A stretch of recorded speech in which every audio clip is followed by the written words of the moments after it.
He said, and this is kind of something that stuck with me. He said, a good recording engineer can make a Wallensack sound good. And I was like, what's a Wallensack? I've got to ask about that. What is that, the old tape machine or something? Yeah. Evidently it wasn't good, or he wouldn't have used that in his... I know what a hacky sack is.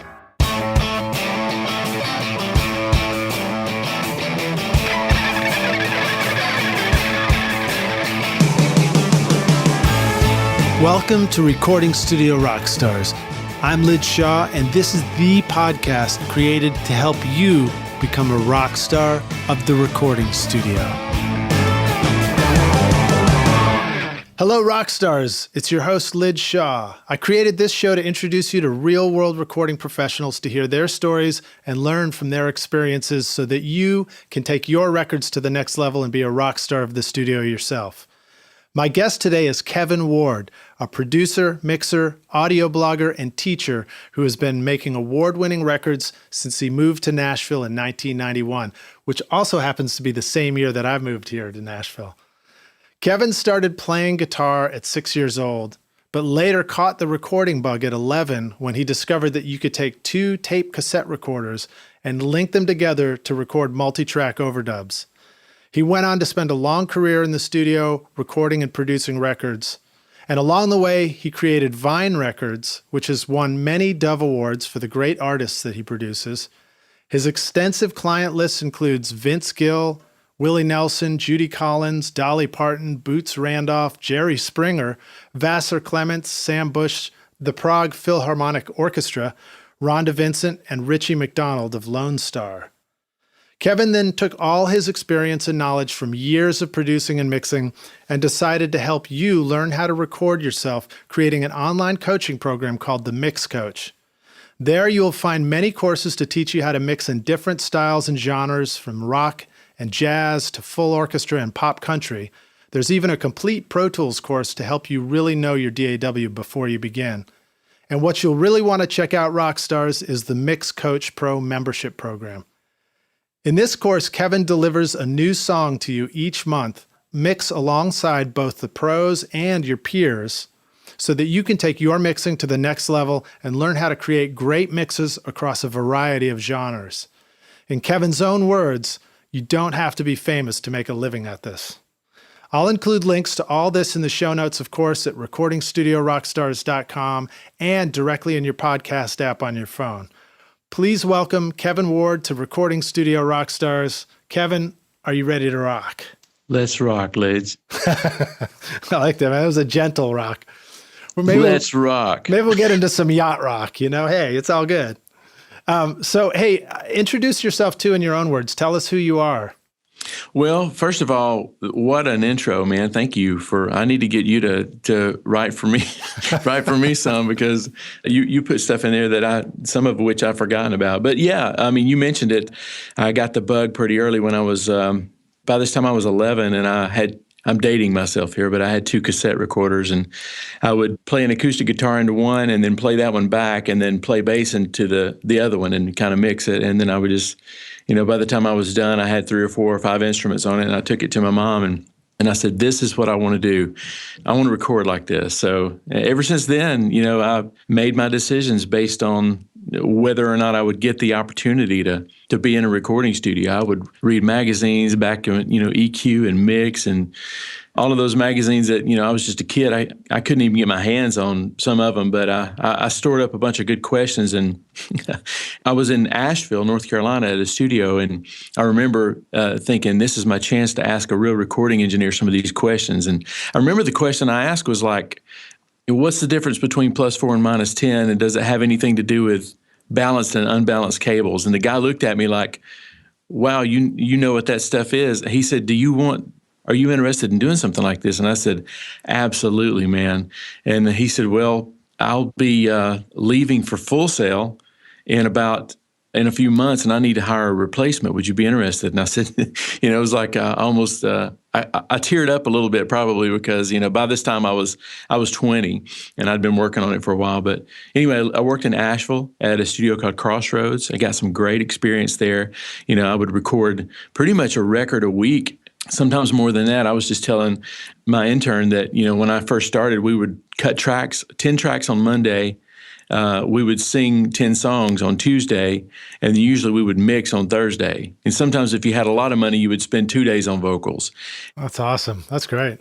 It just kind of ingrained a good work ethic and a really knowing what was important to people from doing projects like that. I think a lot of people, well, I mean, we can talk about this probably later on in the show, but I realized pretty quick that these people that I was recording probably weren't going to be, dinner table type names that you would mention every night, but they were recording with every bit of savings that they could scrape up and their only week off. And so I tried my best not to treat it any less than that, less important than them. So I'm glad you brought that up because I remember seeing that on your website and hearing you talk about that on a video. And I think that is so key. I try and teach that to my interns here at the studio. It's something that I only really realized after I created my own studio and started working really with independent artists, because you start to see that how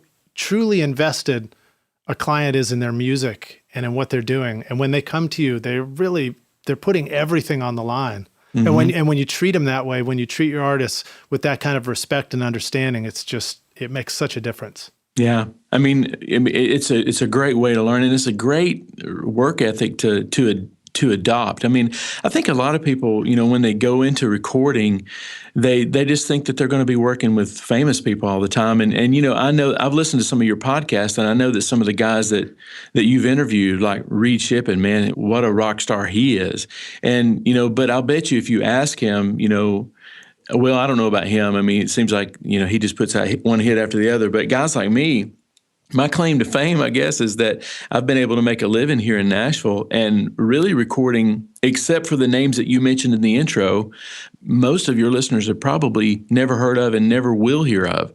But yet they come back to me year after year and get me to, work on them because I try my best every time to treat their product as important.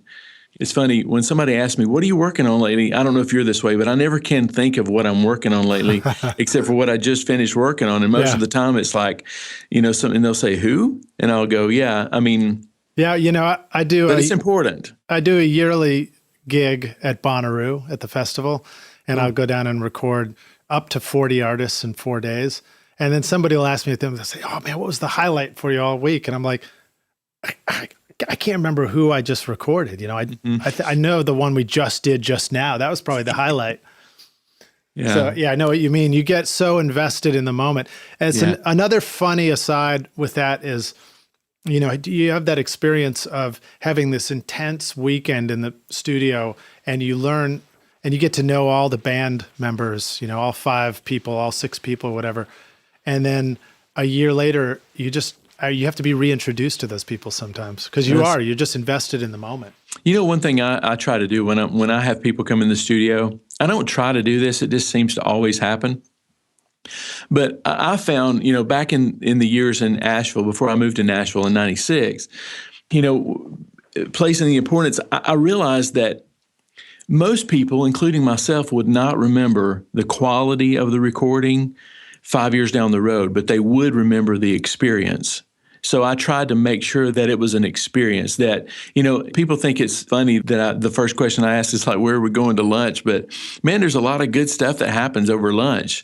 And that's one of the things I missed about Asheville when I came to Nashville. And that is that, everybody was on a team in Asheville and everybody went to lunch together and you talked about what everybody talked about. And it seems like in Nashville, I don't know if you've noticed this or not, but the musicians will go one way and the producer and the artist will go another way. And then it's like the studio staff and the engineer will go the third way unless you invite yourself. Yeah, but, that's interesting. I have a little different experience here, but I know what you're talking about. And I have seen that because Nashville does have, kind of I don't want to say factory mentality in a negative way, but that everybody gathers together in a studio. And like you say, there's session musicians, there's a producer and the engineer, there's the songwriters.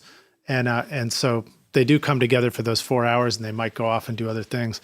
But here, what we like to do is I try to train the interns to and I mean this in a positive way, but teach them the importance of keeping everybody together for lunch. It's funny that you bring that up because that's one of our policies here is one of us will ask everybody what they want at about 11:30. And then the band, they're not thinking about lunch. They're like, are you kidding? We're just getting rolling. Who's talking about lunch, But what happens is they'll finish that first take, the second take, and then right when they didn't realize they were hungry in the middle of the day, food just appears. And we'll set it up on TV trays and everybody sits around. And so we don't lose any time because like you said, the value and the investment on the artist part is they're putting everything into being here and they don't want to take 2 hours off in the middle of the day necessarily. But we do. I'm glad you brought it up, That's a cool thing, man. I mean, and people, your artists and even the musicians, as mundane, I guess, as it can be, just playing every day, they'll remember the experience of having food catered in or getting to know the artists they're working for. Because, a lot of times when people come to Nashville, I mean, there could be no bigger star than that studio musician that's playing on the record, and going to eat lunch with them is a bonus. You know what? The intern could be the biggest star in the room. Exactly.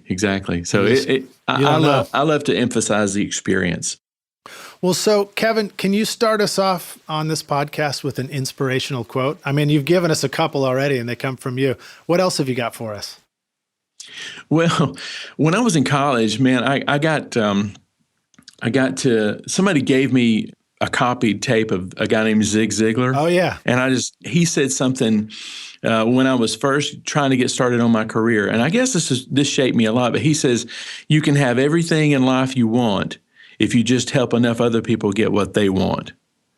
And I've always just loved that quote, and that's kind of what I try to apply every time that, the experience. One of the things I'm teaching on Mixed Coach and Mixed Coach Member is that it's about experience and it's about being the problem solver. I mean, if you can look at yourself, because, I did a keynote at a college last week, and one of the things I said was, a musician and an engineer are not, the engineer doesn't wear the pocket protector and the musician doesn't wear the sunglasses necessarily anymore.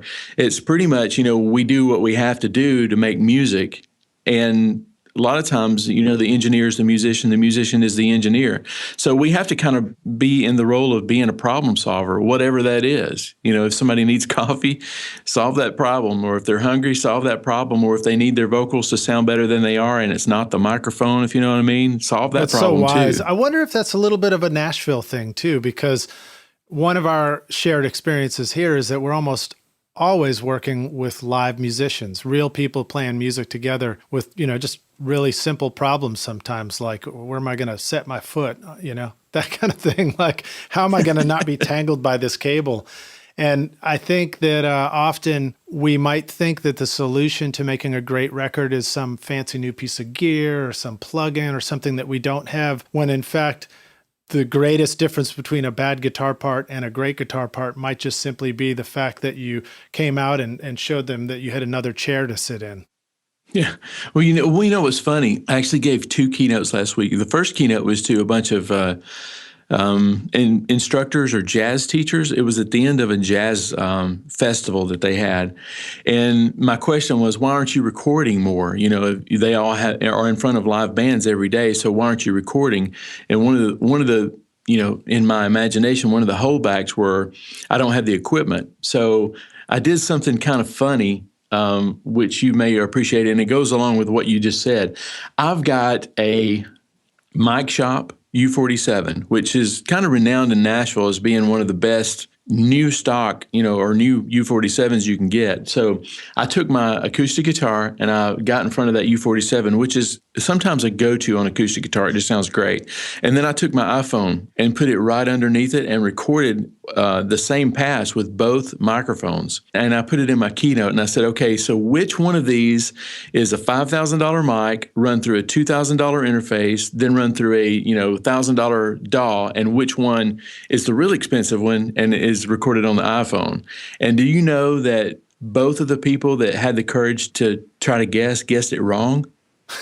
They chose amazing. the iPhone every time. So it's not really the gear, it's the ear. It's how you Yeah. develop your ear into knowing what the sound you want. Because one of my mentors, Kevin McManus, I don't know if you know him or not, but he had a studio called Oak Valley. He's still a dear friend of mine. And he said, and this is kind of something that stuck with me. He said, a good recording engineer can make a Wallensack sound good. And I was like, what's a Wallensack? I've got to ask about that. But What is that, the old tape machine or something? yeah. Evidently it wasn't good, or he wouldn't have used that in his. I know what a hacky sack is. Well, it probably sounded better than a hacky sack too. Well, that's so cool, man. Yeah, I was going to say when they give you the excuse of not having the gear, did you say hold your phone up? Okay, there you go. Yeah, exactly. Get everybody in the room to do it. And I agree with you. I love recording on my phone. Recently, I started wanting to come down to the studio and remove the obstacle of the gear in the studio from being between me and writing a song idea. So I said, well, I've got this app, multi-track app on my phone. I'm just going to plug headphones into that and set my phone on my lap while I play drums, and then set the phone on the guitar amp while I play guitar. And I won't say that it really sounded like a record yet, but it did sound really cool, and it caused me to make music. Right. That's awesome. I'd love to hear that. Could you get that to me? Sure, man. I'll send it to you. I would love to hear it. Seriously. You just got to forgive my attempts at sounding like the Meters. That's all. I don't quite have the funky groove. Yeah. So you didn't have like Melodyne and Beat Detective on your phone? They don't have that yet? No, not yet. I wish they, well, I don't know if I wish they would, but I remember the T-Pain app where you could make yourself sound auto-tune. It was pretty cool. I remember. Well, so Kevin, share with us a great story about an important failure for you. Oh, wow. You've had a long career. You've been doing a lot of records. What was a time? I mean, somebody watching you now might think, Kevin really knows what he's doing. He knows it all. He doesn't have the struggles that I do. Well, man, I mean, when you told me you would probably ask this question, I've been thinking about it. And I guess I couldn't think of any epic fails, but I think it's because I fail so much that I don't even notice it anymore. But in the effort of getting stuff done and trying to make the next guy look better, I don't really even take it into account. But I can tell you something. I don't know if you can call this a fail or not, but something I wish I would have adopted a little earlier on, and that is I wish I would have thought more like a songwriter, because I think we all kind of have that ability inside us. And if you think about it, Liz, I mean, if you think Nashville would not operate without a songwriter, and a lot of times the songwriters, they're the people to go to. Those are the people that get the best opportunities.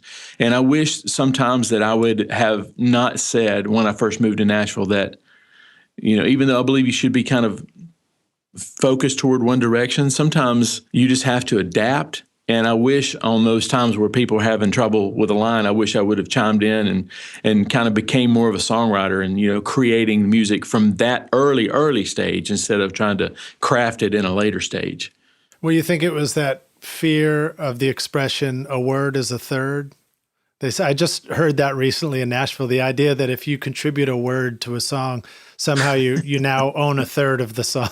Well, I mean, that is the case. And, but we didn't, can you imagine like in your first high school band, college band, hanging out with your friends, if you worried about stuff like that, you never would have even picked up a guitar and played your first song. Yeah. That's one of the things I've noticed, in trying to define,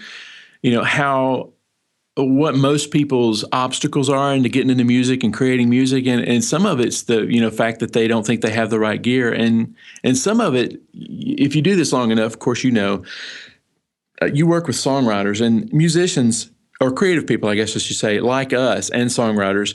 Sometimes we have this savior syndrome, is what I call it on my website, in the fact that we'll write one song and go, if so-and-so could just hear this song, I know. And I used to say it myself. And I think a lot of people define, sometimes they'll do one mix and go, man, I've been mixing on this thing for 3 years. And I'm like, dude, this is the first song. It's a numbers game. You don't even realize what you did wrong until you finish the song and put it out and call it done. I'm sure you've heard stuff on the radio where you'd like, man, I wish I had one more shot at that. But, one of the things I learned from another one of my mentors, Jermaine Griggs, he said, done is better than perfect. And I'll have to agree. And one other quote, I'm banging up on the quotes here, but Andy Stanley, he's a pastor in Atlanta. He says that experience is not the best teacher. It's analyzed experience that's the best teacher. So until you get the mix done, you can't analyze it. You're always still working on it. Yeah, that's a great tip. I mean, there are so many opportunities for us to get stuck on whatever it is that we're working on. And I remember when I was in school and I was surrounded by more bands and, we were all young, I would hear people say things like, well, I'm going to do this, I'm doing my band and it'd be cool if something happens, if something happens, then yeah, we'll do it. We'll go on the road or something like that. And it always hit me wrong. It was like, I know this is a slight variation of what you're saying, but it's that idea that you're going to kind of just do your one thing. And then the world is supposed to come clamoring to your door to, make everything happen for you. That's another thing that since you said that, I'll mention this. A lot of people think that they can buy one plug-in or buy one mic or set their studio up in a certain area, move to Nashville or whatever. And what I teach is that if it were one thing that made you good at what you did, then everybody would just go to Sweetwater or whatever and buy that one thing, and then we'd all be in the same place again. But thank God it's not one thing that you do. It's the 1,000 little things that you do that if you took away one or even a dozen of them, nobody would barely notice. But it's the 100 or 1,000 little things that you do that defines who you are and, whether people like you or not. I'm actually going to rebut that. Okay. I'm going to say that there is one thing. What's that? But we miss it all the time. The one thing is you. You, the individual, you're the one thing that is irreplaceable. And that if you focus on yourself and what you bring to the table and you really, truly recognize it, you see the value in your own work and you believe in yourself, then opportunities really do open up and start happening. That's true. But, again, what makes you you is 1,000 or even more things that your personal experience is what makes you you. So, yeah, that's cool. I just wanted to say the word rebut. I never say that word. My daughter would crack up if she was like, Daddy, you said but. My little girl would too. All right. So now how about a moment of great success for you? Something where you really felt like things were coming together when you were recording? I had trouble with this too, because I don't know, it seems like some of the things that you do that are big don't feel like successes while you're doing them. Nobody realizes, even yourself don't even know that you're doing it. But I have to say that when I started kind of taking on the role of a teacher and a mentor to mixers and musicians and, studios and things like that, I had to drop the whole secrecy thing. Like, back in the day, even as little as 5 years ago, some of the big mixers wouldn't tell you any of their tricks, and it was all guarded. And you knew when you had crossed the line because you would ask something and they'd look at you like, who do you think you are? And of course, I've never really been like that because I realized pretty early on that I was responsible for creating most of my own competition, because people would come to my studio and go, now, what is this program called? And how much would a Mac cost me? And then the next thing I'd know, about the time it was to do their next record, they'd say, hey, I'm trying to get this microphone going to this. And I would help them through all that. So I guess a moment of success for me is when I've had a friend come up to me and say, most of what I've learned about recording, I learned from you. And that was such I read a book called The E-Myth. I don't know if you read business books a lot, but I read a lot. And I read The E-Myth. And before I started Mix Coach, I read this book about how to set up a business properly. And one of the things he said was, imagine yourself in a room with all your friends. They're all very well dressed. They're all talking about you. The only thing is that you are in the middle of the room, but you're, in a coffin, you're dead. What do you want your friends to say about you after you're gone? And I realized that I didn't care if they said that, man, going to miss Kevin, and he got such a great kick sound. I can't believe he's gone. I would rather them say, I hung out with Kevin for 5 minutes and he inspired me to do such and such, or he's the one that pushed me to do this, or he's the one that gave me the idea to do that. So I guess every time somebody comes up and says something like that to me, it's like you're getting there, you know? Yeah. Maybe I just want them to say like, oh, you know what? I never got that $25 back from Yeah. I'll be like, yeah. That's a good thing to say. I don't want them to say this. So yeah. Yeah, that's great, man. You know, another thing about the E-Myth is the nature of how technology fools us into feeling connected sometimes. You know, one of the things, well, no, let me back up from that. So the way it isolates us, I guess that's what I want to say.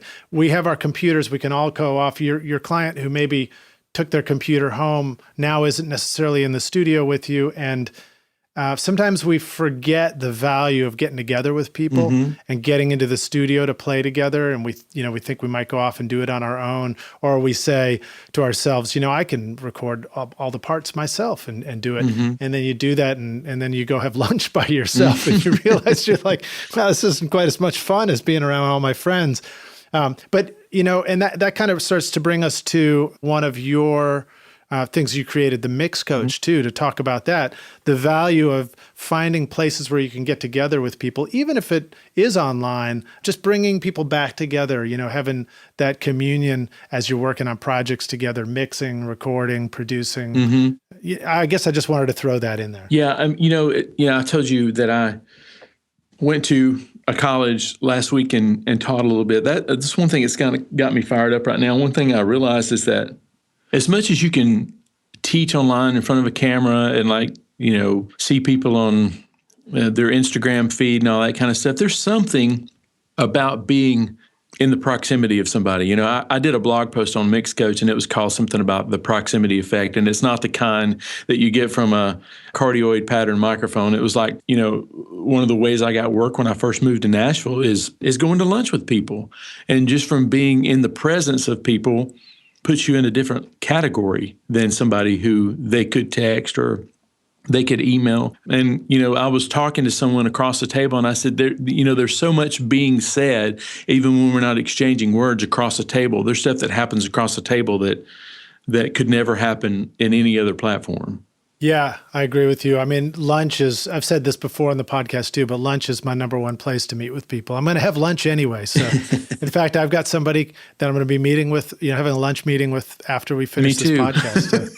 And I agree. There is something about the internet that we might be creating ways to teach other people and share from the studio, but doing it by ourselves and creating a video and doing a mix. There might be opportunities where we want to learn from somebody about the studio and we're watching them do a pre-recorded video. But every time I have a chance to do an interactive podcast interview like this, or do a webinar where I'm interacting and there's live Q&A, I really love that stuff. There's something wonderful about just knowing that other people are on the other end of the line. Right.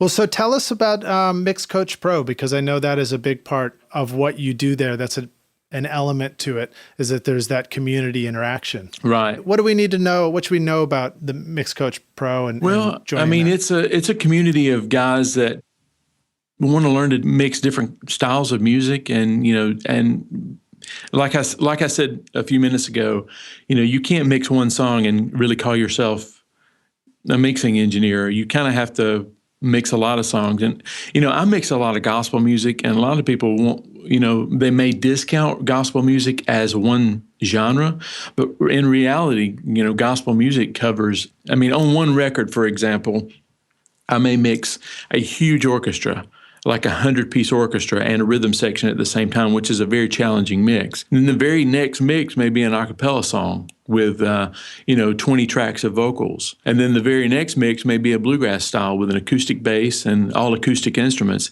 And so all those different genres in one genre is something that I realized that, hey, I know the differences between these genres and what this guy wants to hear because he's bluegrass and what this guy wants to hear because he's rock.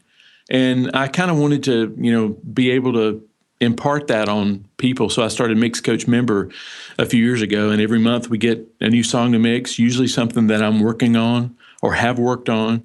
And then I'll, you know, either me or John or one of my other, you know, awesome coaches will go through and do a tutorial, and, you know, and then we offer the opportunity to submit that song and let one of our guys give you a video feedback, which I think is probably the most valuable part of it, is how good the community is and the feedback that they give. Because when I started it, again, I didn't want to hold anything back. So, and I think that is either I've attracted those kind of people that are just generous with knowledge, because, to be honest with you, I've improved as a mixer from surrounding myself with people who are so on fire about mixing. So it's been good for me too.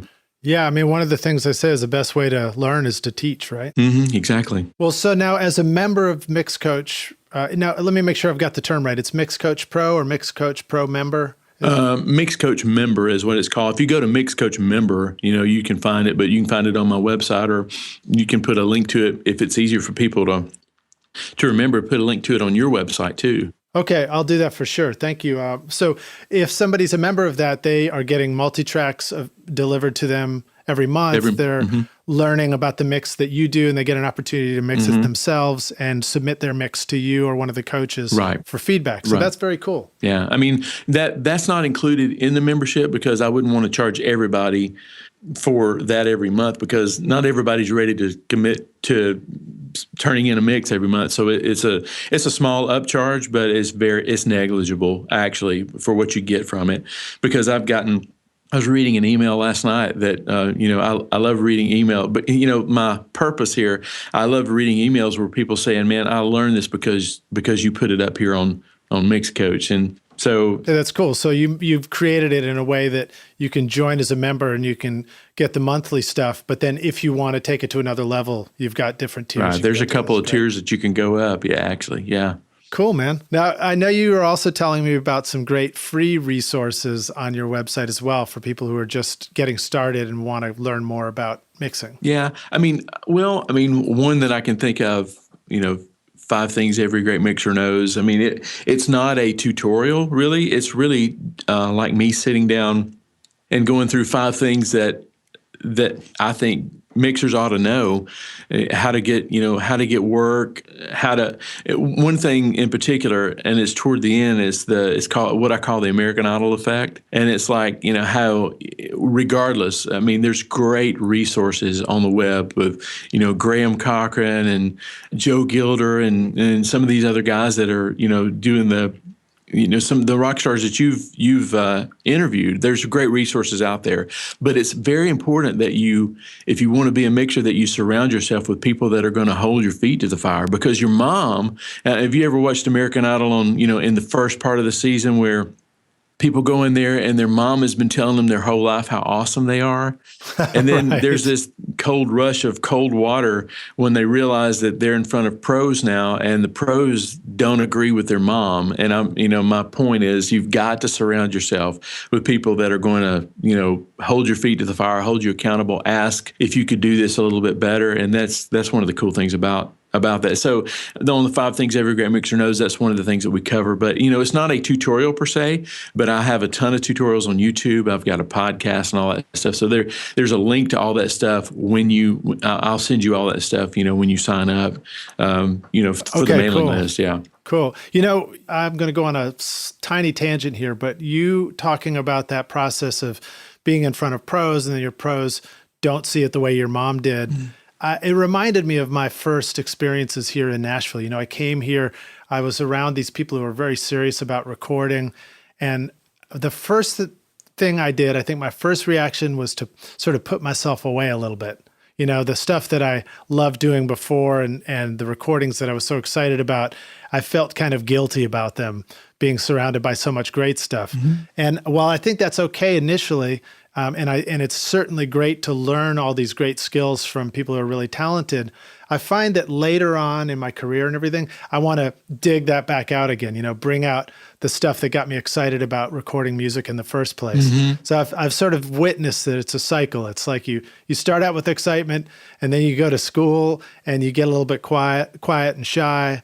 And in the end, as you learn all the techniques and the tools, ultimately you need to come back out of your shell and really show the world who you are and what your original voice is. I found a quote that Al Schmidt said, and I put it on my blog a few weeks ago, and it was talking about, nobody really buys a record because they like the snare, which I don't know if it's 100% true, because I know that I've bought records because of drum sounds and things like that. But I think it's because the drum sounds made me feel some kind of an emotion. And I feel like the ultimate role of a mixer is to squeeze out every bit of emotion that you can in a song. And sometimes it's the snare drum, sometimes it's the vocal. And like, I was watching the Grammys a little while ago, this year's Grammys. And I remember sitting there and it was when the a cappella group and Stevie Wonder was singing. I remember getting misty over that, and I couldn't help think to myself, this is why I wanted to do music, because it made me feel this way. And I think sometimes we almost trim it down to a business and all that kind of thing when the real essence of it is trying to make people feel something. And I think I tell people all the time, the ultimate expression of whether they like your song is whether or not they move. And it couldn't be a dance. It could be a raised hand. It could be bobbing your head, like that Saturday Night Live guy that did anyway. I remember one time in the studio, there was, I was doing a record, and there was a short turnaround going into the final chorus, and it was like a Western thing. It was kind of like a cowboy thing, and the hook was down, and every time, done with a baritone guitar doubled with a Telecaster, and every time that part came up, I just like took my hand like I had a cowboy hat on, and I went, whoa, or something like that, and I thought, man, for a song like this to make me want to move, as jaded as I could be, that's an accomplishment to get somebody to move. Indeed. I love it when you get excited in the studio. You just want to turn the speakers up louder.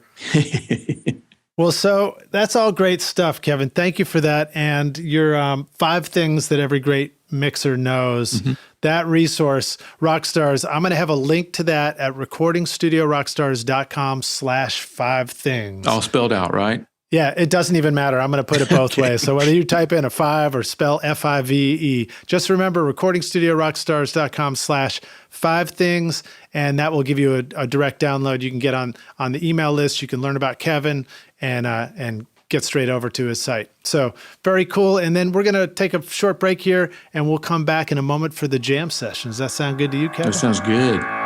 Hey everybody, it's Lid Shaw, and I want to thank you so much for listening to this episode of Recording Studio Rockstars. I really appreciate you, and I really appreciate your time. And as a way of saying thank you, I've created a special mix tutorial just for you, Rockstars, totally free, called the Mix Master Bundle. With it, you get over 2 hours of detailed videos watching over my shoulder as I mix a song in my studio. Plus, I give you the free ebook that explains how I recorded the tracks, and you get downloadable multi-tracks so that you can practice your mixes, including the Pro Tools session file, using nothing but stock plugins in Pro Tools, all of which you would find in any other DAW, whether you're on Logic or Studio One or Reaper. Maybe you're struggling with trying to improve your mix technique, or maybe you just simply don't have access to multi-track files or can't record a full drum set in your studio. I wanted to give you a chance to create your own mixes from full drum kit, bass, and guitars recorded in my studio. The song is called American Winter, and it's off my instrumental record Skadoosh, and it's all available for you totally free right now. All you need to do to get it is text Mix Master Bundle to 33444, and I'll send it directly to your email. Again, that's Mix Master Bundle with no space to 33444, or you can go directly to mixmasterbundle.com, enter your email, and I'll send all the files directly to you. Thanks so much, Rockstars. We'll see you guys in the jam session. Cheers. Hey Rockstars, it's Lid Shaw, and I'm back here at Recording Studio Rockstars with our guest, Kevin Ward, and we are about to jump into the jam session. Kevin, are you ready to jam, my friend? Let's jam. All right, awesome, dude. Tell us, when you got started out in recording, what was holding you back initially? Well, I guess it depends on when I basically consider getting myself recording. I mean, because I considered myself a recording engineer at 11 when I had 2 tape recorders. But I think probably... It sounded like nothing was holding you back at 11. Well, really the only thing was just being in the proximity of of fast growth. And that's, having, like I said before, having people around you that, I think there's a quote, I think it's in the 5 Things Every Great Mixer Knows, that video series that we talked about. There's a tweet in there that says, if you want to get good, you got to surround yourself with clients who require more, producers that require more, people that need more, because as they need more, you deliver more just kind of by instinct, so being around people that are a catalyst for fast growth, that's important. I like it, man. I like it. And not only that, but my 10-year-old daughter just told me she learned the word catalyst this week. So oh, cool. Another good word on the podcast. All right. So share with us, Kevin, some of the best advice you remember receiving. Back in Asheville, there was a mentor that I had. His name was Eddie Swan. And I remember him saying, if it sounds good, it is good. And I thought, man, that's about as bottom line as you can get. We talked about the iPhone and the U47. If it sounds good, it is good. Yeah, your ears are the final judgment of whether or not it's a good choice. Right. Oh, and I suppose somebody else's ears too, if you're trying to sell it to them. The person writing the check, their ears matters a little bit, I guess. That's great. All right. Now, how about a favorite recording tip, hack, or secret sauce, something that our rock stars could use right now? Okay. Well, there's several things that I cover on some YouTube videos, but the ones that I can think of instantly, do you mind if I say a couple? Yeah, okay. Please. I know that the listeners will love to hear some specifics. One thing that I've noticed that happened to me is that what you mix last, you mix loudest. So, and I discovered this one time when I was at the Sound Kitchen working, and the client that I was mixing for, we were like in the middle of the last song, literally. And they said, hey, is it too late to get a harmonica overdub on this? And I said, problem solver here. No, I'll make a call right now. So we got Terry McMillan to come in. Do you remember Terry McMillan? I don't think I've worked with him. He was phenomenal musician. But anyway, I got him to come in. He's one of those guys that just brightens the room just by being there. And nice. So he did his harmonica overdub, and then here I am trying to make this harmonica fit in with the mix, and I'm like, why can't I get this harmonica to sit in the mix right? And I realized right then is what I was mixing last, I was mixing loudest. So I was making the harmonica trump the vocal. So now I teach my guys to mix backwards and make what's last be the most important thing. So in Nashville, usually singer-songwriter town, you want to make the lead vocal last. So I'll mix the drums, the bass, the guitars, and then the keyboards, and then I'll just kind of make sure that's all sounding good, and then I'll put background vocals, and then I'll put lead vocal in there. And that puts everything in the right perspective, and it makes you achieve a good balance on a mix really quick. Yeah, that's interesting. I have noticed that when I build the band and I make everything slamming and rocking, sometimes it's challenging to get the vocal to sit out on top, or maybe I haven't left enough headroom for myself. Mm-hmm. And I've also noticed the opposite. Sometimes if I just start with the vocal and I mix around that, I might be able to carve out a lot of space for the vocal, but I probably am not mixing the rest of the tracks to be slamming enough. Mm-hmm. I don't know. But so I don't know if that's a helpful response there, but it definitely, the takeaway for sure is like, pay close attention to what happens when you start with a thing or end with a thing. For sure. I think if there's any big takeaway is to experiment. Preferably when you're not in the throes of having to mix something, experiment with what makes you mix the most consistently, because honestly, consistency is probably the key driver for whether or not you get the next gig or not. Because if they know that, your mixes they sound this way and that you're going to mix the next one probably this way, it may be a reason for them to come to you. But if you hit it out of the park one time and then you completely miss it the next time, that lack of consistency will probably cost you a lot in the end. I think it was Tom Lord Alge who said to me once, I had a chance to work with him, and I think it was him who said this. He was talking about mixing and delivering great product. And he said, if you can mix well, people will really like it. If you can mix well a lot of the time, then you can make good money mixing. Mm-hmm. But if you can mix great all the time, then you can make great money mixing, like the same point is it's just essentially that if you can consistently deliver great quality, then that will really just shoot you to the top. And let me add just a little addendum to that too.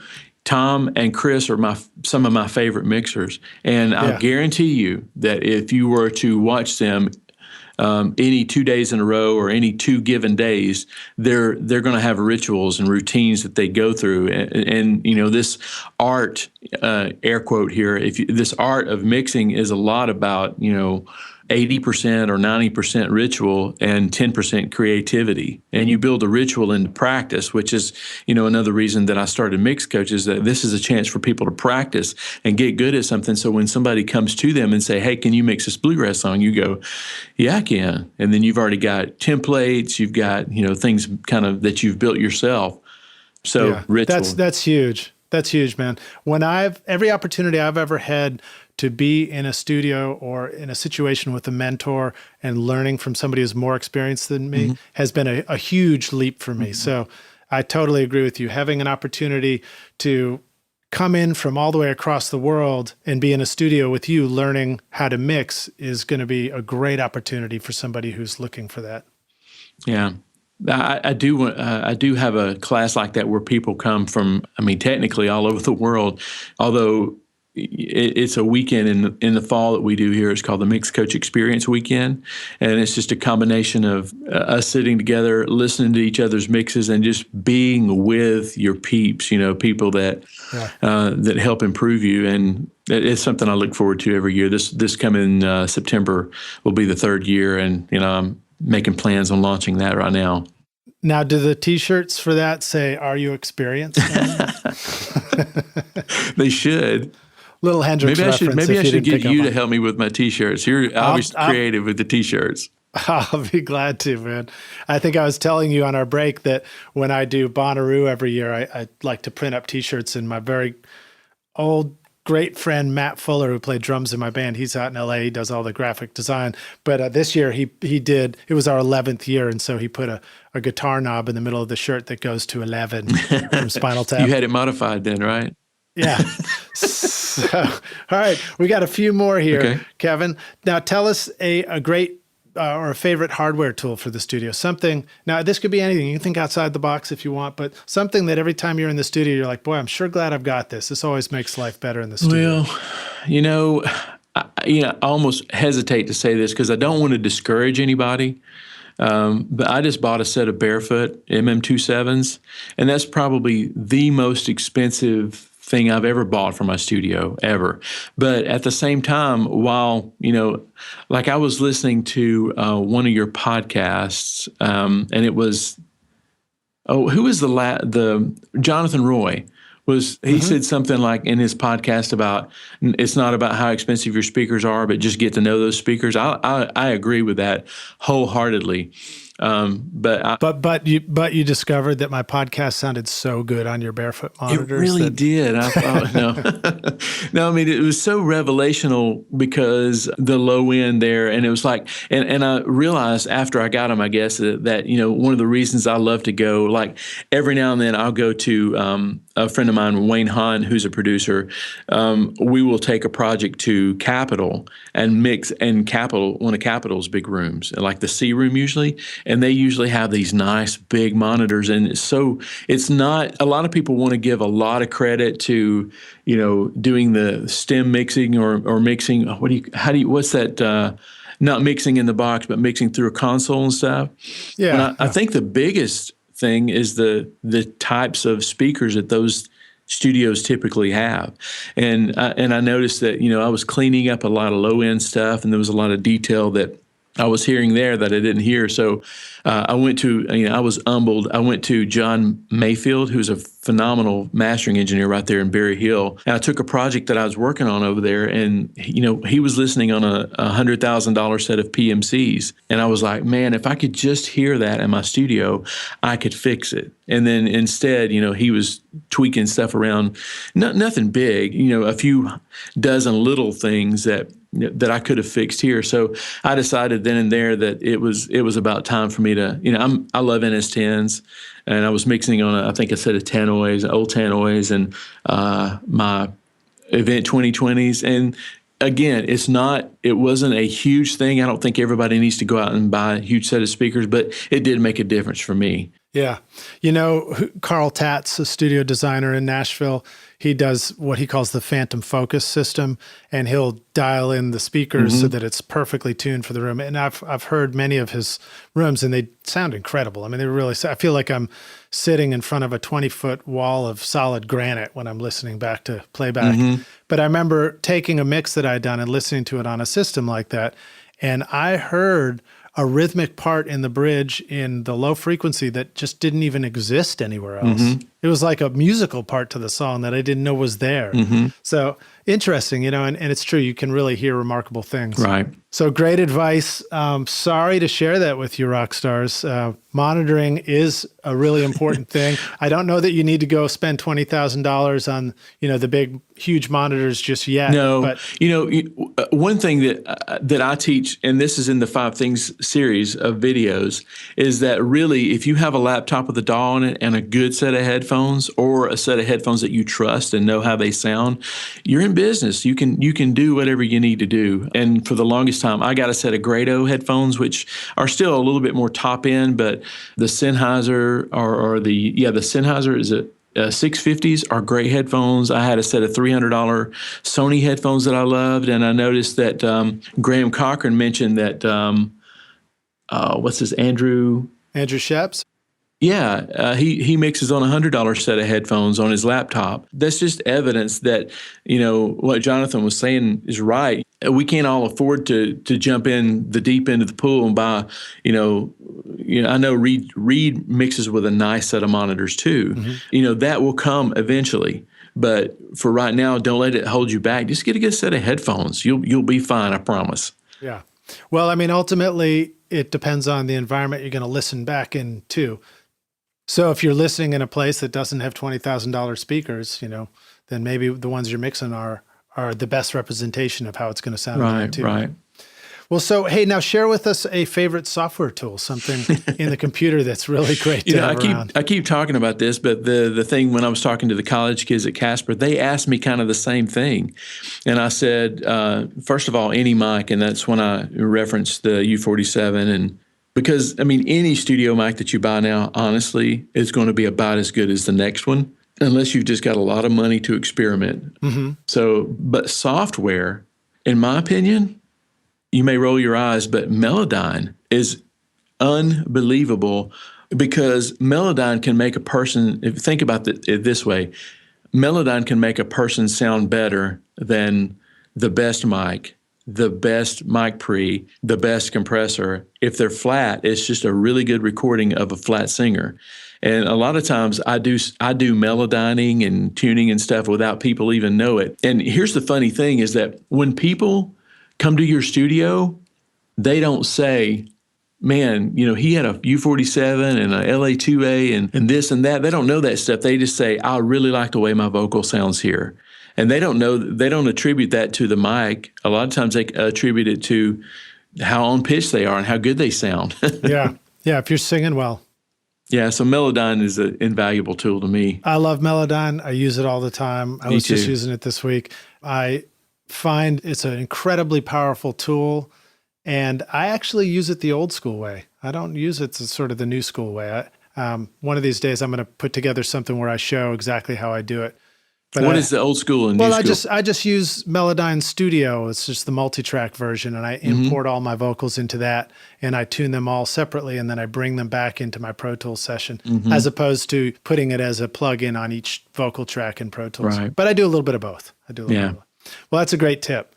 So now how about a resource for the business side? If we're going to keep doing this, if it's just a hobby, then it doesn't matter. But if we want to be able to make a living at this, we need to know something about how to make it sustainable. Oh, I don't know if I have any business tools that anybody would be interested in, really. I'm a geeky kind of blogger guy, so I use WordPress a lot and stuff. But, right now, I listen to a guy named Michael Hyatt right here in Nashville. He's a great resource for leaders. And really, if you're a recording engineer and you have a studio and you are kind of at the helm of helping people with their project, you are a leader. So really be a good resource. But he uses Evernote. And I've noticed I use Evernote a lot lately since I've been organizing it differently. Like when I find a cool video that I want to go back and watch later, I just share it in an Evernote notebook and tag it as read later. And then when I'm sitting at an airport waiting on a plane, I'll just pull up Evernote and pull up my read later tag. And then I can just read all that stuff because, honestly, there's a ton of stuff in my Evernote that I will never get to, but it's nice knowing that I can find it. It has some other really cool features I know about. So for example, if you're out meeting and greeting people at clubs and somebody hands you a business card, is anybody doing that still? I guess we're still handing out business cards, right? Yeah, I take a picture of it. Yeah, with Evernote, you can just take a quick photo of it and then it analyzes it into text that you can search for later. So it's a really easy way to keep your contacts organized. Mm-hmm. This is just the futurist, I guess, in me, but I think eventually social media, Evernote, all that stuff is going to be so contextual. Is that the right word? Contextual? Anyway, that you'll have your Bluetooth headphone up in your ear and nobody will know it. And then you'll have your Google Glass on and then Evernote will say, hey, this is Lid Shaw. You did a podcast with him 14 years ago and he's got this many kids and this is where his studio is. And so you can say, hey, Liz, how you doing, man? I don't know if I'm looking forward to that or not, but I think that technology is definitely coming. I can't wait to be a brain in a jar, living on a shelf 300 years from now. Oh, man. So wait, I just thought of another really cool use for Evernote. What's that? I was doing a record. This band is the Twigs, or Twigs, not the Twigs, just Twigs. And we just did a record this past year. Love these guys. Great band. I was really invested in this and I was doing my mixes and I knew I needed to have my mix notes and come back into the studio to do my remixes later. And I find that a lot of the times I know exactly what I think about a mix when I'm listening in the car and I'm outside of the studio. And I really know right away. I have lots of ideas, but I have trouble capturing them. What I discovered was, if I can remember exactly how I did this, I had the mixes themselves in SoundCloud so that they would play easily on the app on my phone. And then I had Evernote open. And if Evernote was the visible screen, now I got to be careful because I'm talking about driving and doing this, but this is the beauty is I figured out how to do this without causing an accident. So Evernote was open and it was the screen that was up on my iPhone. And so if I pressed, you press the button on your headset and it presses play on your iPhone, you press it again and it stops it. Right. So that would start and stop the song easily. And then all I had to do was just touch the microphone icon in Evernote and I could pause the song, touch it there and immediately speak the notes into Evernote through the same headset and then press the button again to stop the note taking and press it again to start the song. So it was like all I had to do was just press the button on my headset while I was driving. It was safe enough, right? That's really cool, man. If I can say one more thing, this sparked something else in me. I use Dropbox a lot for, used to, I would burn a CD and take it out to the car, which was, and then I thought about, since my studio's in my home, I thought about, I should just run a cable from my studio through the headphone system over to my car so I can just use one of those cassette adapters. We're like parallel universes, you and I. Yeah. Exactly. I mean, probably my most expensive set of speakers is a Honda Odyssey, the ones in a Honda Odyssey stock. Yeah. I mean, realistically, that's putting it in perspective. The speakers weren't that much. My Barefoots weren't that expensive compared to the Honda Odyssey. But I'm using Dropbox. I've got a folder in my Dropbox that I call Listen in Car. And I put it in the sidebar of my computer. So anytime I do a mix, I'll do an MP3 or MP4 or M4V or whatever that I'm using, and I'll drag it in that folder, and it syncs to my phone. And then by the time I can get to my car, I just pull up that folder, and all my mixes are there. And I listen to it just driving around the car. That's been a kind of a game changer for me. So now here's another tip for you. Dropbox has recently added a comment section. So you can listen to it, and then you can just type in little comment text. But then you can't get into texting and driving, so you might have to pull over before you type it in. Or you can speak it. You can just hit the little microphone probably, but then cut off the audio. It's getting good. All right. Oh, man. Sorry, rock stars. We're going way off on a tangent, but I know you wanted to know about that stuff. Those are the kind of tips I've been hoping to hear. So, Kevin, let's make a dash for the finish here. Okay. A couple more questions. This one and then one last final one. But this is if you were imagining yourself dropped into a new city, kind of like you did when you went to Asheville or came to Nashville. But imagine now you dropped into a new place. You don't know anybody yet. You don't have any gear. but you need a simple setup to record. You got to start with something, and you need to find people to record, and you need to make ends meet so that you can survive and keep doing music and stuff. What would you start with? How'd you find folks? And what would you choose as a way to make money to start out? Well, I mean, do I have a laptop or do I need to buy well, one? I'm not giving you a price. I'm not giving you a budget. So yeah, you can buy a laptop if you want. Okay. Well, most people have a laptop. You get I mean, you can even do like Rode has a little stereo mic. I'm talking right now, believe it or not in some big heavy studio equipment. I'm using a Blue Yeti. It's a USB microphone, and it actually sounds pretty good. I'd probably get a Yeti. I'd get a laptop. I'd get some software like, I don't know, Pro Tools or Mixbus, or, something that's not that expensive, something that would do stuff. And I would go and find songwriters. Because, as I said, I think this town and really the whole music business revolves around songwriters. I would either start writing songs or I would find songwriters to help. But the bottom line is be somebody's problem solver. That's how I would get business. Don't be somebody's problem. Don't be somebody's problem. Be somebody's problem solver. And you can find that. I mean, like if you go to, I don't know, songwriter nights, if you're in Nashville in this parallel universe, if you're in Nashville, there's songwriters everywhere. And then go to church. I mean, there is somebody that is singing at church that doesn't have a recording of them singing, and their mother would just love you if you could record them. You start out that way. That's where you start the 100 or the 1,000 little things.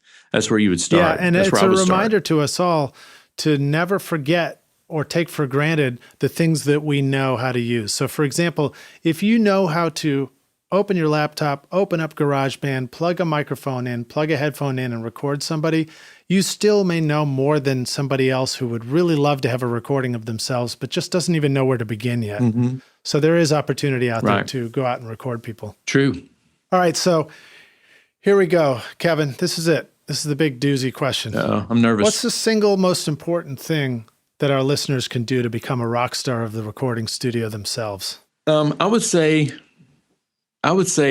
always try to make the guy you're working for look better than they are already. You never want to call attention to something somebody did wrong or something. Instead, your pay grade really depends on who you're making look better. Because if you think about it, I call it serving up. So if you're an intern and you get a job in a studio, I mean, your job as an intern and your worth as an intern kind of depends on how good you make the studio look. And that's how, kind of determines how long you stay around. So if the garbage is running over, but nobody's mentioned that the garbage is running over and you don't take out the garbage, I mean, you're kind of making the studio look bad. So make it look good. If you think about this, if you are an intern and a studio hires you, your job is to make the studio look better. If you are an engineer and a producer hires you, then your job is to make that producer look better and make their job easier than it was before they hired you. Record companies hire producers that make them look better. Artists find producers that make them look better. So I think if you just kind of adapt the mentality of, if you hire me, I'm going to make you look awesome and brilliant. I don't think you can go wrong. Now, what do you do if you're the intern and you hear that the singer is singing out of tune? You learn to use Melodyne and you use it in secret. This is a trick question for you, Kevin. Exactly. They come in the next morning and go, wow, I am more awesome than I thought. And it's because of the intern. You don't just walk through the control room with a bag of garbage in your hand and go, hey guys, I'm just about to take the garbage out. But before I go, I just wanted to point out that note you're singing in the other room sounds kind of flat. You guys might want to work on that. That's not the thing to do. I think that actually comes natural for interns. They don't have to try that. That just kind of, you have to stop. You have to kind of not think of like that sometimes when you're interning. That's a lesson it took me a long time to learn. But I like how you bring up that idea of helping other people look good in the studio. And I remembered an experience that I had when I was starting out in the first studio I was at. I was interning, I was assisting there. So I was at the bottom of the ladder and getting, trying to work my way up. And there was a guest producer that came in and he flew in from out of town and he was going to work with this band. I knew the band. This guy came in and I know, whether I knew it or not, he's nervous. He's getting a shot at something and he was coming in. He really wanted to knock it out of the park. And he started talking to me and I was there to assist him. And I remember instinctively telling him at some part, hey, I'm here to help you out. My job is to make you look really awesome in here. And, he really appreciated that. I mean, I wasn't trying to be manipulative and get points. It just felt like a natural thing to say. And it is. And I think, I think instinctively people that are able to make a living doing this, that's kind of built into. And if it's not, it should be something that they practice. We're not always, raised to serve. And, but I think once you adapt that mentality that you're here to serve, it's just, things just come naturally. Decisions become easier to make. Awesome. Well, Kevin, I think it's time for us to wrap up and say goodbye to the rock stars. Thank you so much for coming and being here on the show with us. Really awesome. My pleasure. Let me ask you first how people can find you. How can they follow you and learn more about you? Well, mixcoach.com. And, on Twitter is @mixcoach, on Instagram, I either go by Kevin Ward Music or Mixcoach, but Mixcoach is where I put all the studio stuff. Facebook is Mixcoach. I mean, pretty much anything Mixcoach. Okay, cool. Awesome. And if you've come up with something that looks like a blender, you're on the wrong page. So keep looking. No, just kidding.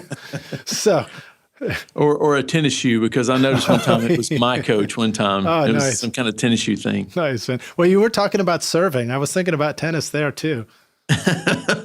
See, it's just ingrained in me. All right. So, and then a reminder to you rock stars that Kevin's got a great free resource out there called 5 Things Every Great Mixer Knows. And I'm going to make a link for you at recordingstudiorockstars.com/5 things. So that'll just take you straight there. If you can remember that 5 things, then that'll take you right over to it. Use it if you want. Don't if you want. It's all good. Enjoy yourself. Well, Kevin, thank you for being here, man. Really a pleasure. Thank you for the privilege of doing this. I love to talk about this craft of recording and mixing. I appreciate it. Yeah, awesome. I look forward to meeting you in person. Here we are on Skype, the wonders of the internet, and I can't wait to come out to Murfreesboro and see your studio. How about lunch? Let's do it. Okay. You like Mexican? I love Mexican. Me too, man. That's what we eat all the time here. Done. Awesome. All right, cheers. Gracias. See you around the studio. See you later. Thanks so much for listening to Recording Studio Rockstars. If you enjoyed the show and want to help make it better, please leave a rating and review on iTunes to help reach more people. You can click directly over to iTunes or go to recordingstudiorockstars.com/review for an easy explanation. And if you want more free content, all you have to do is text RS Rockstars to 33444. Again, that's RS Rockstars to 33444, and I'll keep you in the loop with articles, videos, and podcast updates. And I'll let you know about any upcoming giveaway offers, all totally free. Thanks for listening. I'm Lid Shaw, and this is Recording Studio Rockstars. Now, go make great music.